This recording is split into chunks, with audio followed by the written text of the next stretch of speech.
While some recent mock drafts seem to want to focus on addressing wide receiver, I want to address the defense that ranked bottom in damn near every single stat, and that is especially true of takeaways, where we had 9.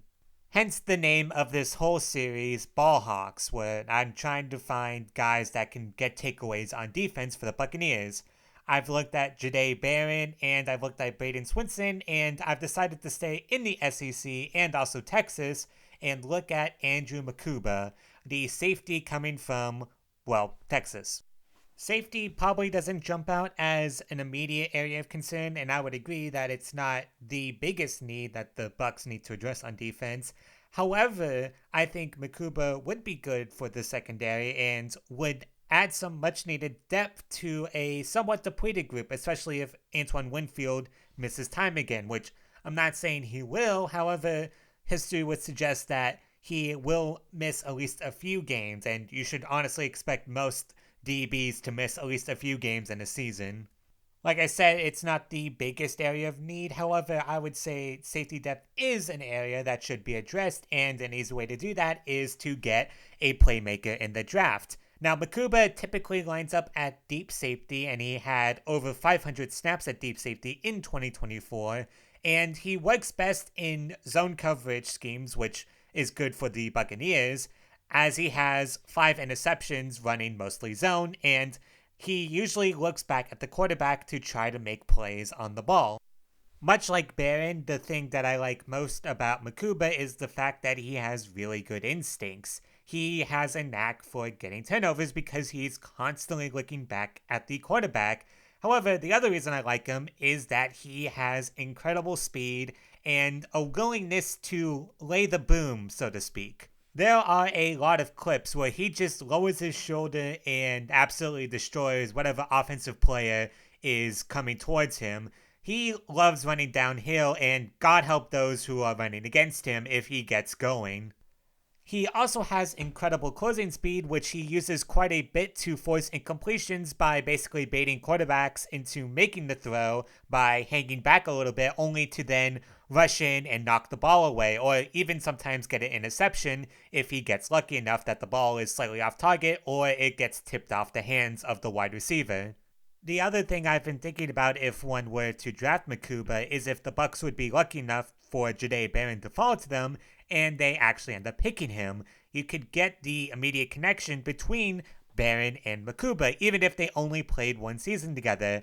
I know people want to talk about that sort of cohesion on offense, the obvious one being Joe Burrow and Jamar Chase, which is an electric combination to put it mildly.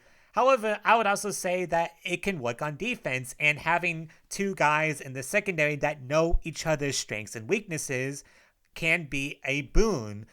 I think the good example, or a good example of this would be the Rams when they drafted Jared Verse and Braden Fisk in round 1 and round 3 respectively.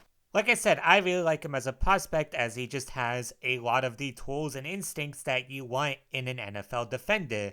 However, there is a big reason why a lot of people are projecting he will end up falling to the early 3rd round, and that is because of his less than ideal tackling. Mukuba has a missed tackle rate of around 13%, give or take, which is pretty high for a defender and is obviously not great. I know people want to make fun of Jamel Dean for having all those tackles and gains because he usually lets up the completion only to then tackle the guy after, the receiver catches the ball, but at least he makes the tackle at bare minimum.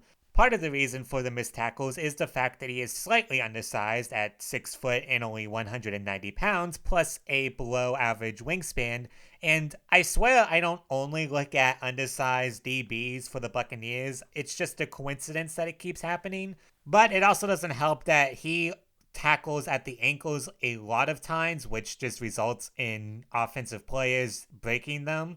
And when you're facing really big backs or really big tight ends, it's a lot easier for them to break those sort of arm tackles around the ankles, which is a big reason why he has a lot of broken tackles. Watching both Georgia games, there is a lot of evidence of his bad tackling form and a lot of broken tackles in both of those games.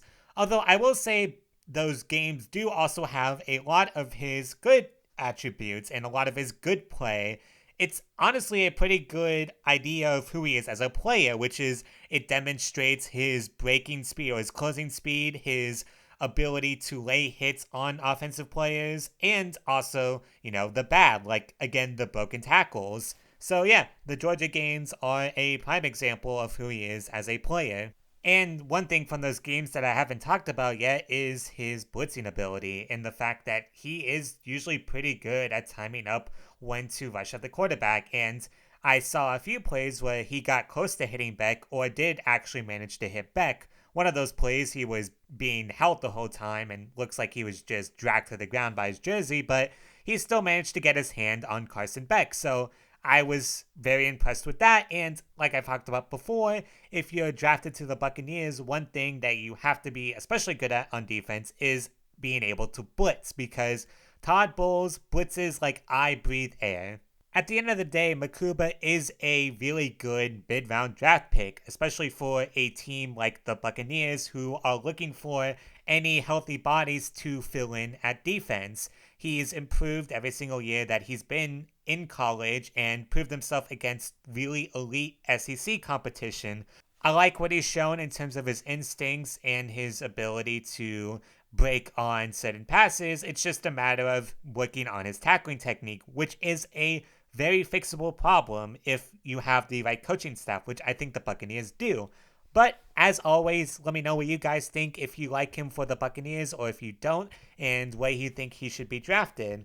I will keep doing these Ballhawk videos, and I already have a few ideas of who I want to do next. I don't know what my next video will be as of yet, but look forward to seeing it. And yeah, until next time, see ya.